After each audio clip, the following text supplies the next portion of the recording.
Hello friends, இன்னைக்கு வந்து நம்ம என்ன ரெசிபி பார்க்க போறோம்னா, உங்க வீட்ல இட்லி தோசை மாவு கம்மியா தான் இருக்குது அப்படின்னா நீங்க இந்த ரெசிபியை ட்ரை பண்ணி பாருங்க. அந்த மாவு எடுத்துக்கோங்க.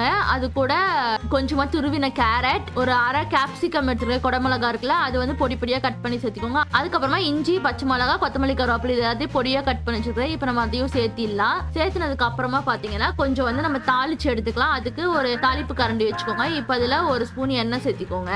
எண்ணெய் நல்லா சூடானதுக்கு அப்புறமா இப்போ அதுல கடுகு, கடலைப்பருப்பு, சீரகம் இது எல்லாத்தையும் சேர்த்திட்டு லைட்டா வறுத்துட்டு அதை வந்து அந்த மாவுல சேர்த்திடுங்க. ஏற்கனவே மாவுல பார்த்தீங்கன்னா நான் வந்து உப்பு சேர்த்திருக்கிறேன். இப்போ நம்ம சேர்த்தணும்ல இந்த வெஜிடபிள்ஸ், அதுக்கு மட்டும் அளவா கொஞ்சமா உப்பு சேர்த்திக்கோங்க. உப்பு சேர்த்துட்டு நல்லா அதை மிக்ஸ் பண்ணி விட்டுருங்க.